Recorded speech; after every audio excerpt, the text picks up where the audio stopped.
রেখা দেবীর বোন সুস্মিতা দেবী তাকে ফোন করে এবং বলে, আরে রেখা, তোকে যে ছেলেটা ছবি পাঠিয়েছিলাম, জামাইবাবুকে দেখিয়েছিস? ছবি তো দেখিয়েছি দিদি, বায়োডাটাও দেখিয়েছি। সবকিছু দেখে শুনে তোমার জামাইবাবু বলেছে এ পাত্র তো খুবই ধনী, ওরা কি আর আমাদের মেয়ের সঙ্গে ছেলের বিয়ে দেবে? আরে তোরা কেন শুধু এসব নিয়ে চিন্তা করছিস? আমি ছেলের মায়ের সাথে কথা বলেছি, তাদের কোনো দাবি নেই। টাকা পয়সা যেমন আছে তেমন মনটাও ওদের বড়। তুই নিশ্চিন্তে থাক। আর যদি এতই সন্দেহ হয় তাহলে একবার জিজ্ঞাসা করে নিবি কোনো চাহিদা আছে কিনা।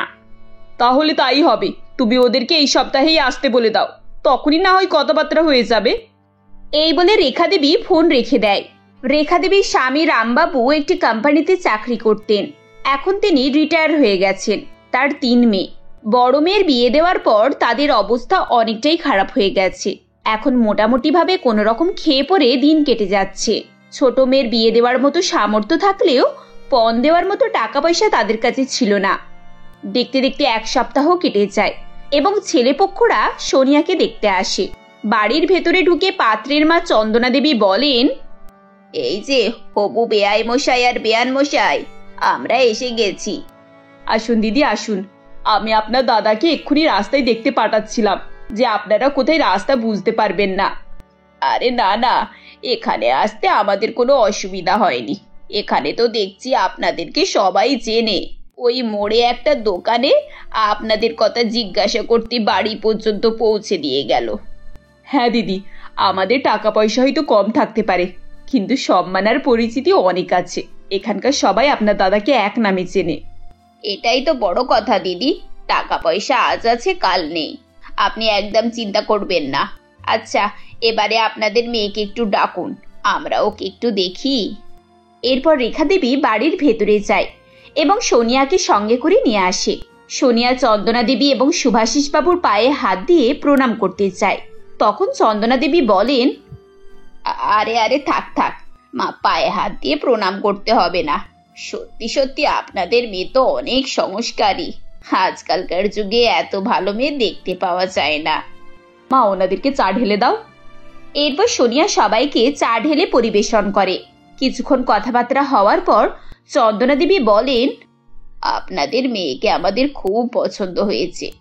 পরের বারে বিয়ের দিনটা ফাইনাল করে দিয়ে যাব। এসব কথা শুনে সবাই খুবই খুশি হয়ে যায়। রামবাবু চন্দনা দেবীকে বলেন, দিদি, দেনা পাওনার কথাটা হয়ে গেলে খুব ভালো হতো। ছি ছি ছি ছি, কি সব বলছেন দাদা? দেনা পাওনা?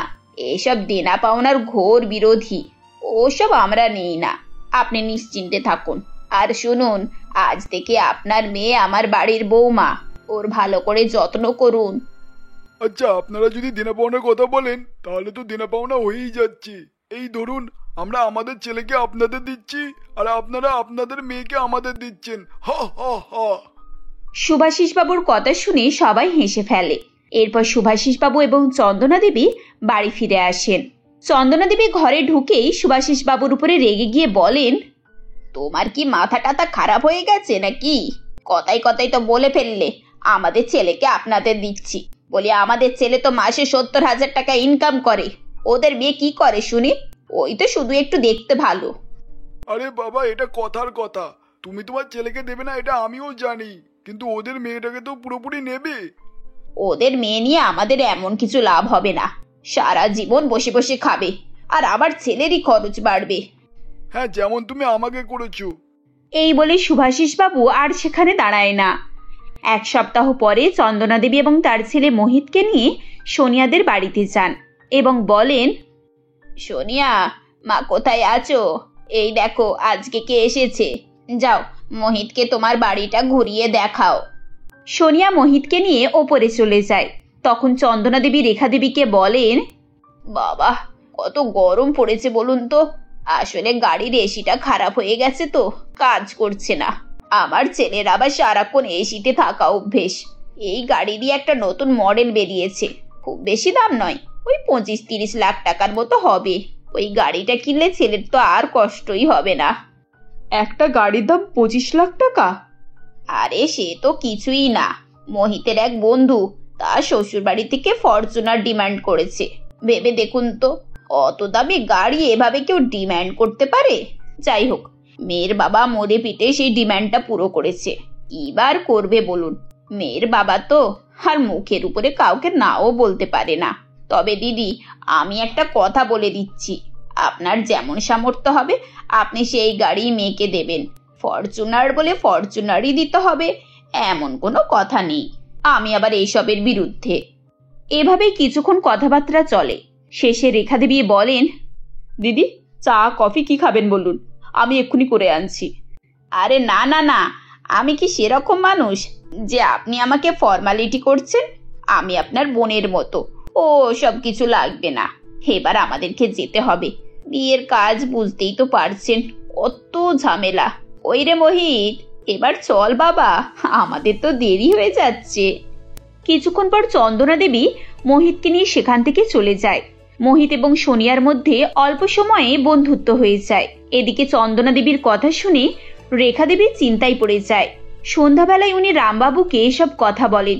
সবকিছু শুনে রামবাবু বলেন, সে কি, এই তো ওরা বললো ওনাদের কোনো দাবি নেই, তার উপর আবার এখন গাড়ি চাইছে। ছেলে মেয়ে তো একে অপরের সঙ্গে কথাও বলছে। এখন তো আমরা সম্পর্কটা ভেঙেও দিতে পারি না। যাই হোক করে লোনের ব্যবস্থাটা করতে হবে। এসব কথা সোনিয়া শুনে ফেলে এবং সে বলে, বাবা মা, তোমরা এত চিন্তা করো না, আমাকে একটু সময় দাও, আমি দেখছি কি করা যেতে পারে। এই বলে সোনিয়া নিজের ঘরে আসে এবং মোহিতকে ফোন লাগায়। হ্যালো মোহিত। হ্যাঁ বলো, তুমি নিশ্চয়ই আমার অপেক্ষা করছিলে। আমাদের মনে হয় বিয়েটা হবে না মোহিত, অনেক বড় সমস্যা হয়ে গেছে। কেন, কি সমস্যা? প্লিজ তুমি আমাকে বলো। আজকে তোমার মা আমাদের বাড়িতে বলে দিয়ে গেছেন যে ওনার একটা ব্র্যান্ডেড গাড়ি চাই।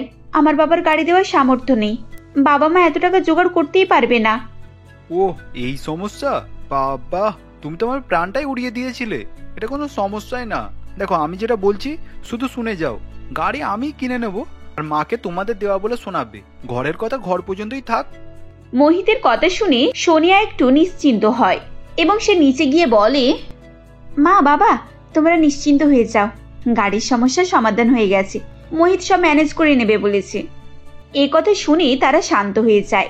গাড়ি পাওয়ার পর চন্দনা দেবীর মনে আরো লোভ বাড়তে থাকে। এইবারে তিনি রেখা দেবীকে ফোন করে বলেন, হ্যালো দিদি, কেমন আছেন? কি করছেন বলুন?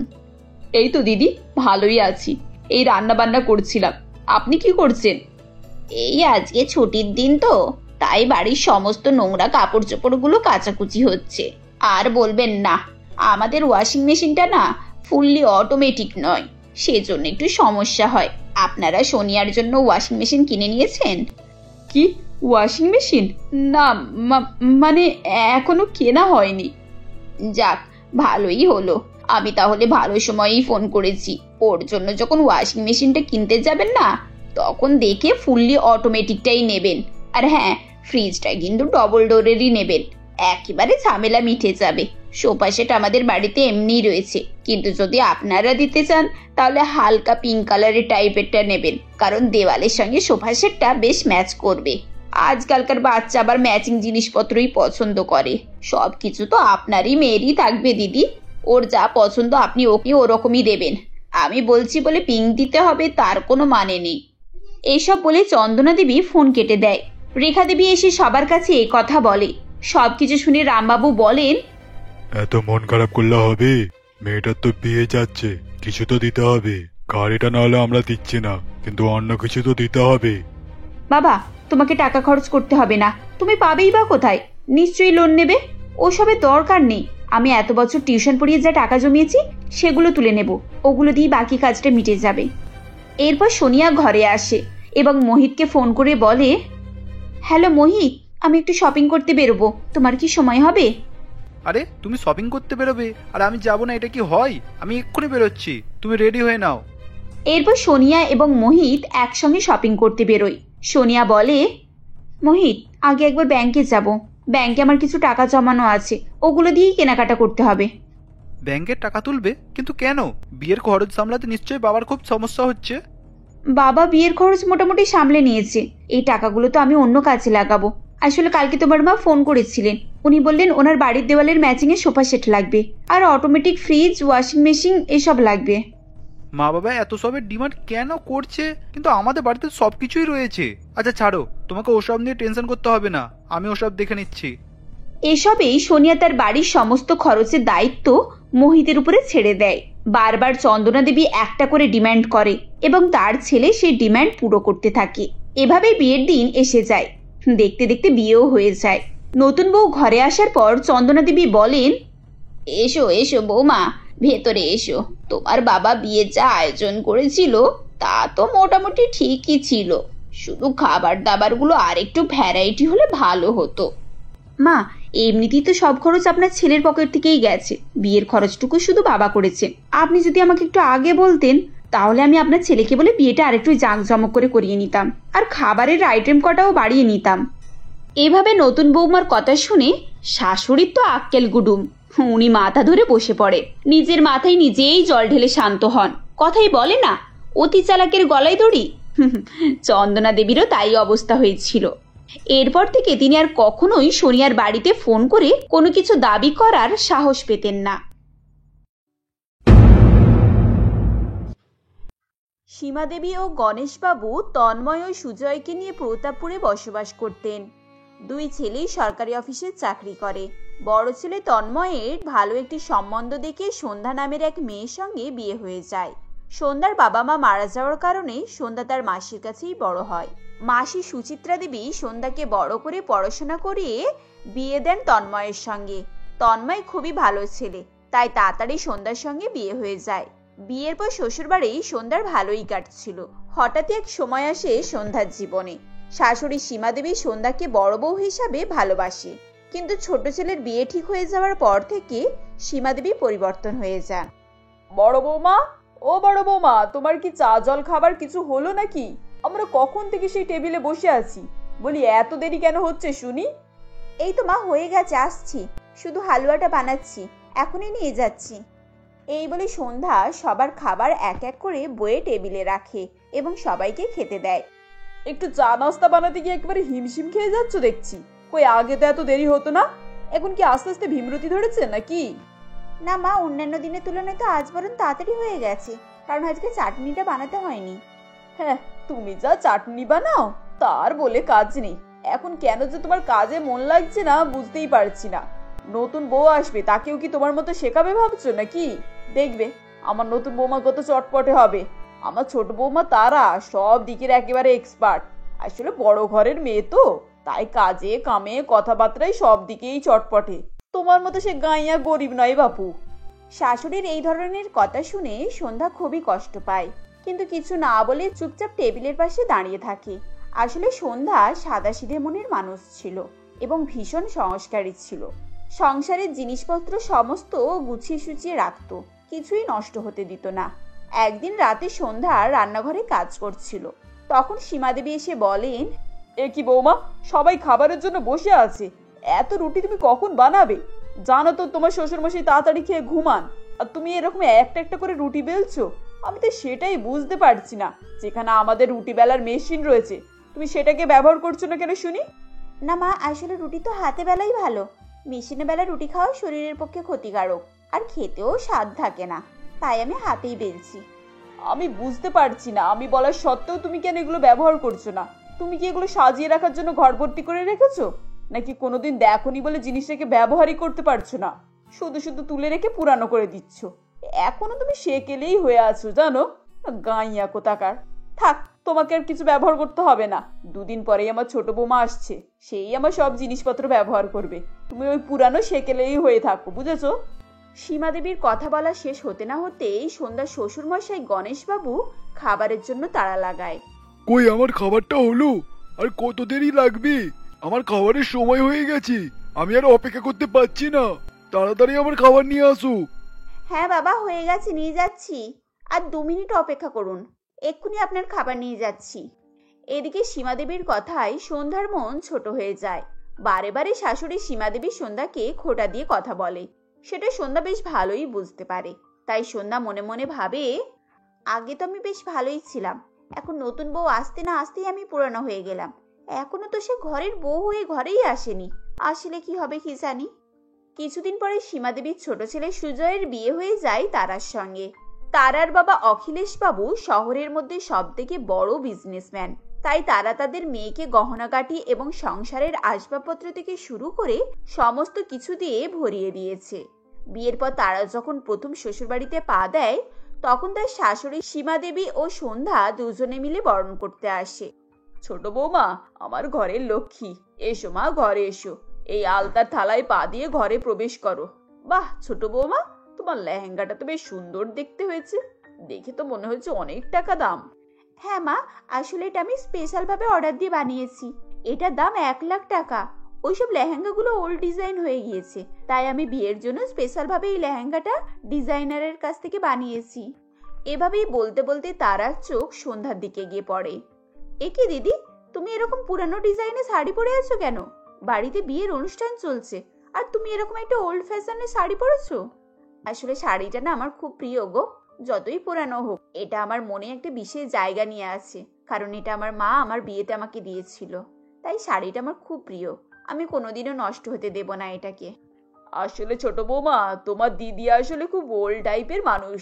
নতুন জিনিসের প্রতি ওর কোনোই আগ্রহ নেই। যত পুরানো জিনিসগুলো সে গুছিয়ে গুছিয়ে রেখে দেয়। পুরানো জিনিসও খুব ভালোবাসে। শাশুড়ির কথায় সন্ধ্যা খুবই কষ্ট পায়। আবারও সে কিছু না বলে চুপচাপ কথাগুলো সহ্য করে। এত সুন্দর একটা সময়, তাই কথা না বাড়িয়ে চুপচাপ দাঁড়িয়ে থাকে। তারপর তারা নিজের ঘরে চলে যায়। শাশুড়ি এখন থেকে ছোট বৌমাকে যেন মাথায় করে রাখছে। পরের দিন সকালে তারা ঘুম থেকে উঠে যখন রান্নাঘরের দিকে আসে, তখন সীমা দেবী বলেন, নতুন বৌমা, আজ তোমার বউ ভাত, মানে তোমাকে প্রথম রান্নাঘরে আজ ঢুকতে হবে এবং রান্না করে সবাইকে খাওয়াতে হবে। এটাই আমাদের নিয়ম। ঠিক আছে মা, আমি সব করে নেব, কিন্তু কে কি খাবে একবার জিজ্ঞাসা করে নিলে ভালো হয়। এই বলে তারা সকলকে জিজ্ঞাসা করে। তাদের পছন্দ অনুযায়ী সবার মতো করে তারা খাবার বানিয়ে টেবিলে নিয়ে আসে এবং সকলকে পরিবেশন করে। আর খাবারের শেষে সুন্দর গোলাপ জামুন বানিয়ে নিয়ে আসে এবং সকলকে খেতে দেয়। বৌমা, তোমার হাতের রান্না খুব সুন্দর হয়েছে। তোমার হাতে যেন একটা জাদু আছে, যে খাবে সে নাম না করে থাকতেই পারবে না। যে গোলাপ জামুনটা দিয়েছো না, ওটা তো অসাধারণ হয়েছে, মুখের মধ্যে যেন লেগেই আছে। হ্যাঁ বৌমা, তোমার সব খাবার ভালো হয়েছে, বিশেষ করে মিষ্টিটা তো খুবই ভালো হয়েছে। এতদিন শুধু সুজির পায়েস খেয়ে মুখটা একেবারে বেস্বাদ হয়ে গেছে। আজ তুমি নতুন কিছু করে খাওয়ালে, খুব ভালো লাগলো। এই না হলে আবার নতুন বৌমা, খাবারের দিক থেকেও তুমি নতুন। বড় বৌমা বিয়ে করে প্রথম যখন রান্নাঘরে সবার জন্য খাবার করে নিয়ে আসে, মিষ্টিতেই সুজির পায়েসই বানিয়েছিল। সেই থেকে আজ পর্যন্ত একইভাবে চলছে। শাশুড়ি সব কথা শুনে সন্ধ্যার দুঃখে মনটা ভরে যায় এবং চোখগুলো ছলছল করতে থাকে আর মনে মনে বলে, এতদিন তো আমার খাবার মুখে লেগে থাকতো, আজ আমি এত খারাপ হয়ে গেলাম, আমি পুরানো হয়ে গেলাম। নতুন বউ আসতে না আসতেই নতুন বউয়ের খাবারও খুব ভালো লাগছে। ভালো বেশ। এরপর বেশ কিছুদিন এভাবেই কেটে যায়। তারপর সীমা দেবী একদিন তারাকে নিয়ে শপিং করতে যায়। তারাও সীমা দেবী দুজনে মিলে প্রচুর শপিং করে এবং বাড়িতে এসে তারা সীমা দেবীকে বলে, মা, ঘরের সব পর্দাগুলো পুরানো হয়ে গেছে। এই কাজ করা মোটা পর্দা এখন আর চলে নাকি? এখন সব ফেন্সি হালকা হালকা পর্দা উঠেছে। এই দেখুন, এই পর্দাগুলো কেমন লাগছে বলুন তো। চলুন পুরানোগুলো চেঞ্জ করে এগুলো লাগিয়ে দিই। এই বলে দুজনে মিলে পুরানো পর্দাগুলো খুলে সব নতুন পর্দা লাগিয়ে একেবারে ঝকঝক করে রেখেছে। ঠিক তখনই সন্ধ্যা সেখানে আসে এবং বলে, মা, আপনিও তারার সঙ্গে তাল মিলিয়ে চলছেন। আপনি তো জানেন এই পর্দাগুলো আমি কত কষ্ট করে বানিয়েছি। নিজের হাতে বসে বসে কাজ করেছি এই পর্দাগুলোতে। এই পর্দাটা কত দামি, সেই পর্দাগুলোকে খুলে ফেলে দিয়ে আপনি এই পাতলা পর্দাগুলো লাগাচ্ছেন। দেখো বড় বৌমা, আমাদের কাজে বাধা দিও না তুমি একেবারে। আমার ভীষণ মাথা গরম হয়ে যায় জানো, শুধু শুধু কাজের মাঝে এসে নাক গলাছো। আজকাল এই পুরানো পর্দাগুলো চলে না, বুঝেছো? এক কাজ করো, তোমার যদি এই পর্দাগুলোর প্রতি এতই মায়া লাগে, তাহলে তুমি তোমার ঘরে লাগাও, আর না হলে তোমার গরিব বাপের বাড়িতে দিয়ে আসো, তাদের কাজে লেগে যাবে। ঠিক বিয়েতে তো এক পয়সাও জিনিস তোমাকে দেয়নি, বরং আমি আমাদের এই পুরানো পর্দাগুলো তোমার বাবাকে আমি দিচ্ছি। আমার মন অনেক বড়, বুঝেছো? তোমাদের মতো এরকম ছোট মন নয়, পুরনো জিনিসকে আঁকড়ে ধরে বসে থাকবো। সীমা দেবীর কথায় সন্ধ্যা কাঁদতে কাঁদতে নিজের ঘরে চলে যায়। বারে বারে শাশুড়ির এই অপমান তারা সহ্য হয় না। তিল তিল করে এই সংসারের জন্য অনেক করেছে সন্ধ্যা, আজ সবকিছু পাল্টে দিয়ে তাকে নিচে নামিয়ে দেওয়া হচ্ছে। এটা সন্ধ্যা আর সহ্য করতে পারছে না। দুদিনের মেয়ে এসে মাথায় উঠে নাচছে এবং শাশুড়িও তার কথায় নাচছে। সন্ধ্যা একেবারে এইসব মেনে নিতে পারছে না। এমনই আর একদিন সীমাদেবী সন্ধ্যাকে জোর গলায় ডাক দিতে থাকেন। বড় বৌমা, ও বড় বৌমা, কানে কি শুনতে পাচ্ছ না নাকি? আরে এই আমার ওল্ড বৌমা, কোথায় আছো তুমি? এদিকে এসো। হ্যাঁ মা, আমাকে ডাকছেন? কোনো দরকার আছে নাকি? আমার দরকার নেই, তোমার দরকার। এই নাও, এই কিছু পুরানো শাড়ি আছে নতুন বৌমার, এগুলো তোমার বেশ কাজে লাগবে। তুমি তো পুরানো জিনিস বেশি পছন্দ করো, তাই এগুলো তুমি পরে নিও। ও নতুন মানুষ, এখন নিত্য নতুন পরবে, পুরানো জিনিস ওকে মানায় নাকি? শাশুড়ির এই কথায় সন্ধ্যার চোখ ভরে জল চলে আসে এবং সে দাঁড়িয়ে দাঁড়িয়ে সব কথা শুনছিল। ঠিক তখনই তারা তার হাতে দুটো জুতোর ব্যাগ নিয়ে এসে বলে, দিদি, এই জুতোগুলো একটু পুরানো হয়ে গেছে, এগুলো তুমি পরে নিও। ব্যাগটা কোথাও গেলে তুমি নিতে পারবে। আমি এখন নিত্য নতুন জিনিস ব্যবহার করি তো, তাই আমার এগুলো আর লাগবে না, তুমি এগুলো রেখে দিও। এই কথাগুলো শুনে সন্ধ্যা আর চুপ করে দাঁড়িয়ে থাকতে পারে না, তার সহ্যের বাঁধ ভেঙে যায়। সন্ধ্যা তখন চিৎকার করে বলতে থাকে, আমি কি দোষ করেছি? কেন আমাকে সবসময় এভাবে অপমানিত করা হচ্ছে শুনি? আমি কি এই সংসারের জন্য কিছু করিনি? আর 7-8 বছর আমার বিয়ে হয়েছে, এতদিন তো আমি সংসারটাকে আগলে রেখেছিলাম, তখন তো আমি সবার মাথার উপরে ছিলাম। আজ নতুন বউ আসতে না আসতে আমি পুরানো হয়ে গেলাম। আমি এতই ফেলনা হয়ে গেলাম তোমাদের কাছে। সবকিছুই নতুন বউয়ের ভালো আর আমার সবকিছুই খারাপ, তাই তো? ঠিক আছে, আজকের পর থেকে আমি আর এই বাড়িতে থাকবো না। আমার যখন কোনো দরকারই নেই কারোর, তাহলে আমি এই বাড়িতে থাকতে যাব কেন? আপনারা আপনাদের নতুন বৌমাকে নিয়ে নতুন করে স্বপ্ন দেখুন আর নতুন নতুন জিনিস গড়ে তুলুন। এই বলে সন্ধ্যা তার সমস্ত কাপড় চোপড় গুছিয়ে ব্যাগ নিয়ে বেরিয়ে পড়ে। ঠিক তখনই সীমাদেবী সন্ধ্যার কাছে হাত জোড় করে ক্ষমা চায়। বৌমা, আমার ভুল হয়ে গেছে, আমি খুব অন্যায় করে ফেলেছি মা, তোমাদের দুজনের মধ্যে ভেদাভেদ করে। ভুলটা আমারই। আমি প্রথম থেকে নতুন বৌমার পিছনে ছুটেছি, তোমাকে তো কোনো গুরুত্বই দিইনি। আসলে তুমি তো আমার বাড়ির প্রথম লক্ষ্মী, এভাবে বাড়ি ছেড়ে চলে যেও না মা, বাড়ির অমঙ্গল হবে। আমাকে ক্ষমা করে দাও, আমি আর এরকম ভুল কখনো করব না। তুমি আমার ঘরের লক্ষ্মী, আমার ঘর ছেড়ে যেও না। দিদি, আমারও ভুল হয়ে গেছে। আমিও মায়ের মতো তোমার দিকে ধ্যানই দিতে ভুলে গিয়েছি, শুধু নিজের নিয়েই ব্যস্ত হয়ে চলেছি। আমাকে ক্ষমা করে দাও। এখন থেকে আমরা দুই বোন মিলেমিশে থাকবো আর একে অপরের যুক্তি করে সবকিছু করব। শাশুড়ি ও তারার কথা শুনে সন্ধ্যাও তাদেরকে ক্ষমা করে দেয় এবং শাশুড়িকে জড়িয়ে ধরে বলে, আসলে মা, আমি সংসারটাকে খুবই ভালোবাসি। সংসারটার সমস্ত জিনিস তিল তিল করে আমি চিনেছি, তাই আমার খুব কষ্ট লাগে সব জিনিস অপচয় করতে, নষ্ট করে ফেলে দিতে। আজ থেকে আর আমিও এরকম করব না। আপনাদের মতো আমিও নতুন করে স্বপ্ন দেখব, নতুন নতুন জিনিস ব্যবহার করব আর মিলেমিশে সবাই একসঙ্গে থাকবো। এখন থেকে সবাই একসঙ্গে মিলেমিশে থাকতে শুরু করে এবং তারা নতুন একটা জীবনযাপন শুরু করে।